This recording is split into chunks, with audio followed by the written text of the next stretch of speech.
Kenkoy Anime TV.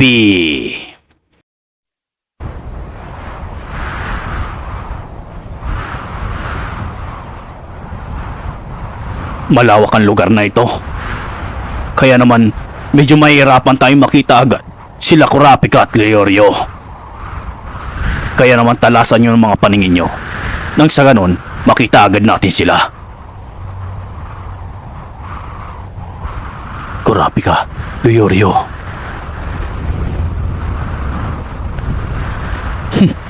Kainis. Akala ko pa naman na may kikita agad namin sila. Mas magiging malalang sitwasyon. Oras na nasa loob na sila ng palasyo ng Kakin. Alam ko nag-aalinlangan kayo dahil malalaking tao ang kaharapin natin sa karyang ito. Kaya naman ayos lang sa akin na iwan nyo na ako sa misyon na ito.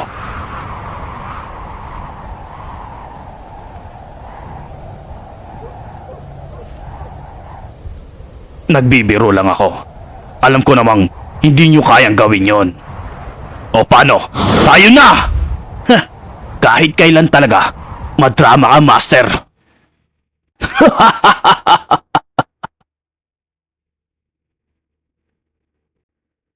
Hindi pa rin talaga ako makapaniwala.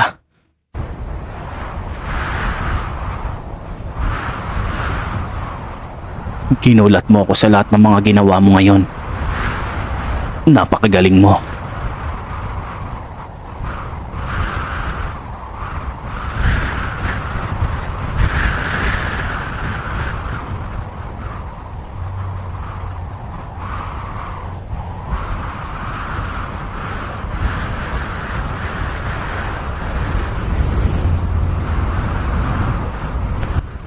Hindi ko akalain ganun ka nakalakas. Kung sa bagay, ang ama nga ni Gon ang nagturo sa inang Nen. Dati ay wala ka lang alam. Pero ngayon, sa malakas na gumagamit ng Nen.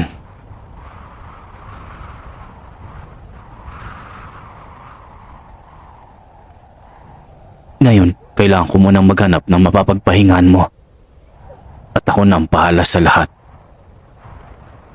Magpahinga ka lang, Leorio.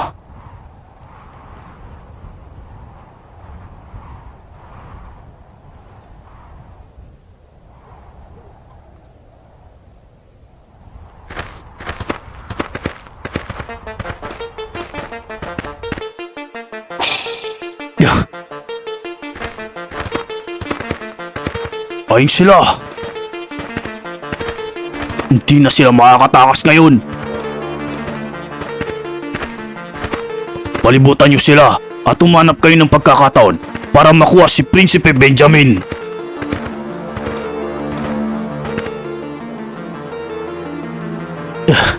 Hindi maganda ito. Natuntunan nila kami. Hindi maaari. Napakadami nila. Bilib din ako sa dalawang ito. May lakas ng loob silang pumasok dito sa ating kaharian. At isa pa, napabagsak din nila si Benjamin. Kung ganon, marunong din silang gumamit ng Nen.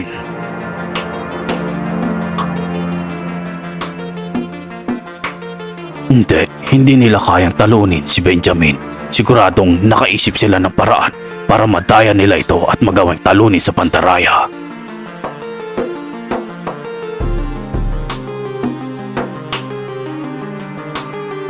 Kung hindi ako nagkakamali, ang dalawang yun ay mga prinsipe.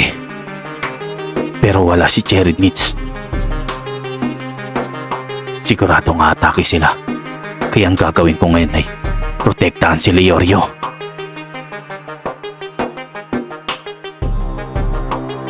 Kailangan kong gawin ang lahat. Sana ay kayanan ng katawan ko ang pag-activate ng Emperor Rai. Wala nang ibang paraan.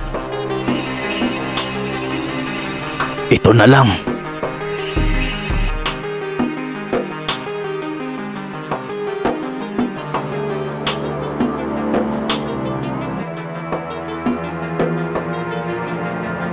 Maghanda kayo para sa pag-atake. Nakikita nyo naman, Napabagsak nila si Benjamin, kaya hindi mga ordinaryo ang mga taong yan. Ingatan nyo lang na hindi madamay ang aming kapatid sa gagawin nating pag-atake.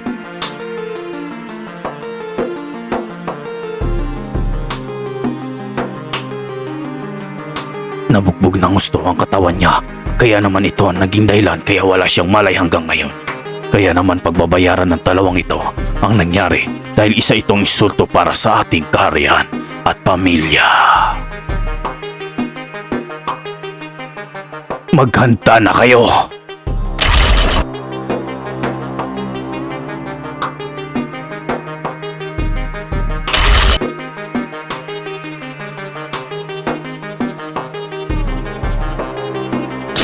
Ngayon na!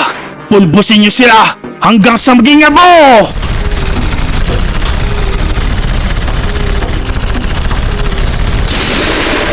Huwag kayong titigil hanggat hindi sila natatapos!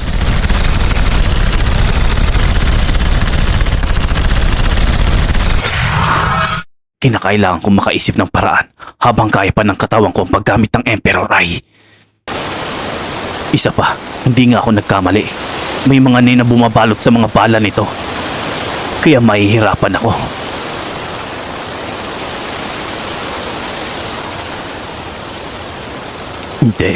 Hindi ko matatanggap na pati ang kaibigan ko ay mapahamak ng dahil sa akin.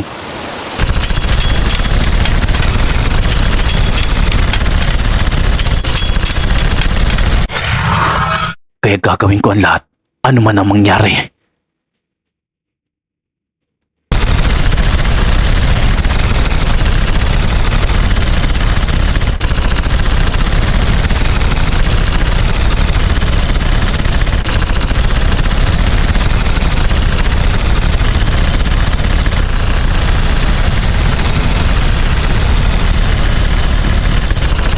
Sige, ipatuloy nyo lang ang pag-atake. Huwag na huwag nyo siyang titigilan.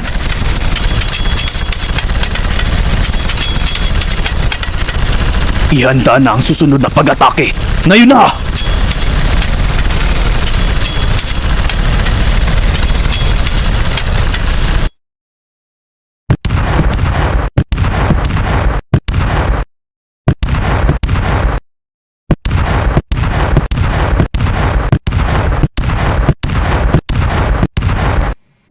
Unti-unti ko na nararamdaman ang pagkapagod ng katawan ko.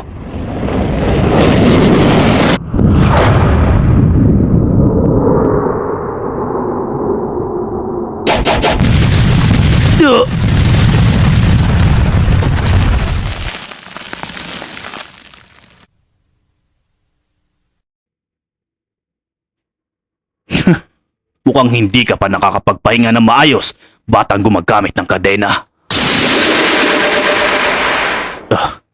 Silang mga Phantom Troop. Pero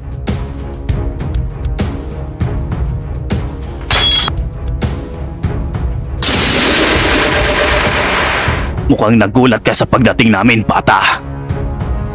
Hindi siya makapaniwala na niligtas natin siya.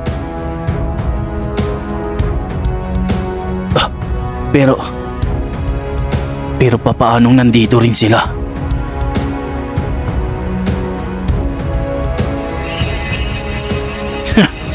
Napakarami nila. Pero maganda to dahil makapagpapawis na ako.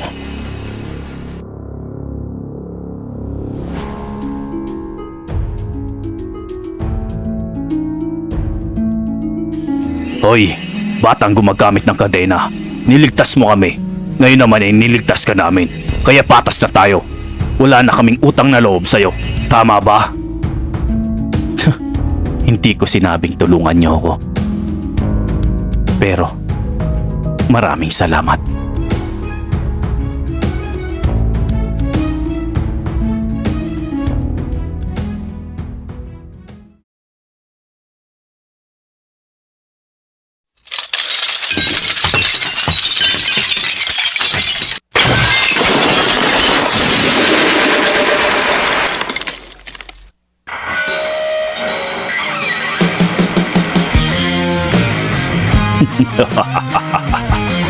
Sa wakas, ito na ang pinakahihintay ko.